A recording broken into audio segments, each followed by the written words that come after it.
Hey, it's Jess from Fleck Creative Studio, and today we're going to be talking about Endsheets.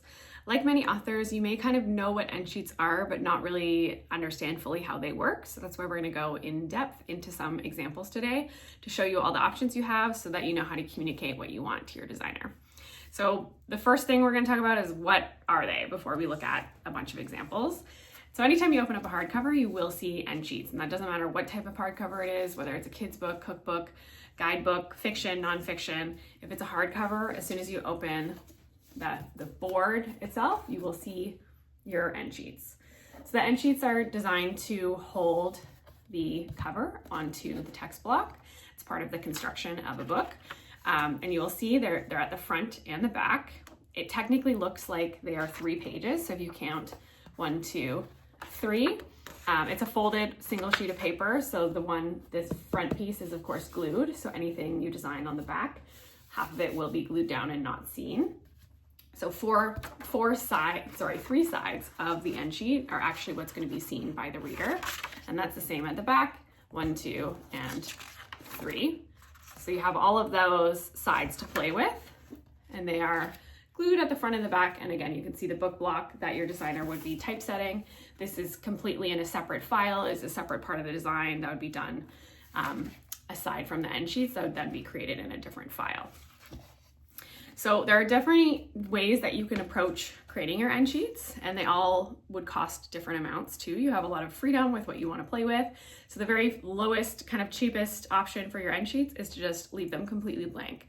As mentioned, they'll be on any hardcover, regardless of what you do with them, they will be there. So if you just want to leave them and it's not in the budget to do anything with the design, that's perfectly okay. And they will just come out white on usually an uncoated stock. So that's what this would look like. Also, an important note that if you are using a POD service like KDP, a lot of them don't allow you to print on end sheets anyway. So just an important note that don't design beautiful end sheets if you are only going to be using Kindle Direct Publishing, because again, this is your only option for the time being, but maybe in the future you will be able to print them. So aside from leaving blank, your next option, if you are paying to get a print run done at another printer, will be to choose potentially a different colored stock of paper. So you don't have to do any printing, but you can just choose a lovely color that matches your cover design or elements on your interior design. And that way you have a little pop of color on the inside that doesn't cost as much as full color printing, but you get to choose a nice color here. And then another option that you would have would be doing full color printing.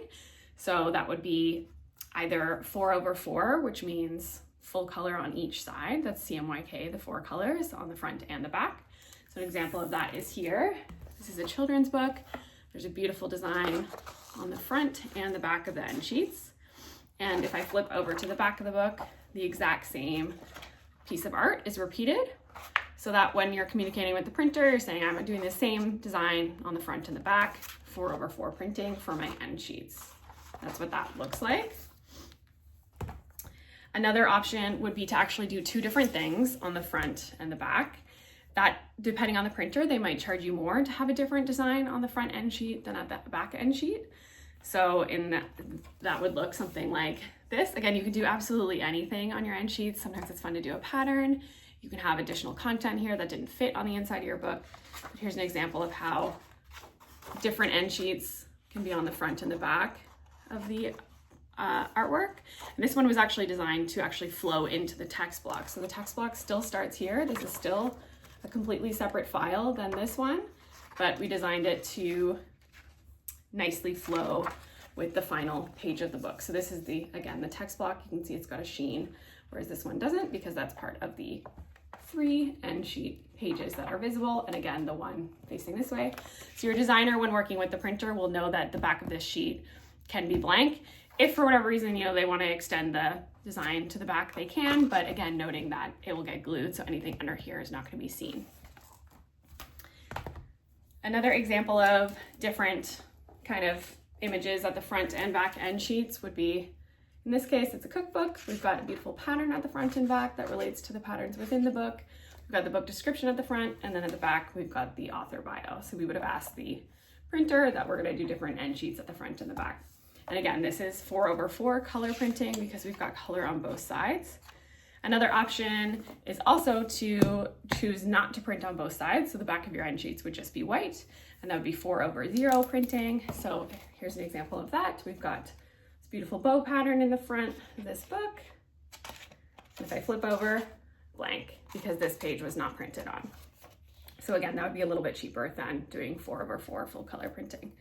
So those are all your options. You've got leaving the end sheets blank. You have using a piece of colored paper, which again, if depending on the printer, if colored paper is actually more expensive than just printing 4/4, but you don't want to do a pattern, you could also just present a file that has a color as in the PDF, just a blank solid color, and they'll just print that as a CMYK file. And therefore it would have the effect of a colored sheet of paper, but it would actually just be a printed color. That can totally work as well. Then your next option would be doing 4/4 color printing, full color, front and back, with the same design on the front and back of your end sheets, or the front portion of the end sheet as well as the back portion of the end sheet. Then you could do 4/4, but having a different design at the front of your book than a different design at the back of your book. And then your other option would be to do 4/0, and then that could again have the same output. So 4/0, where the back of your end sheets are white. And that could have the same design at the front and the back, or a different design at the front and a different design at the back. You have so many options. The options are kind of limitless. You can do a beautiful pattern. Anything that kind of relates to your book can go there. You can keep it quite simple. It could be, if you have a kid's book, it could be a little additional flourish of a character on one of those pages. So you can really get creative with them and choose however you would like to design them. So work with your designer and get excited about the possibilities and see what works within your budget as well, based on all the options we discussed today.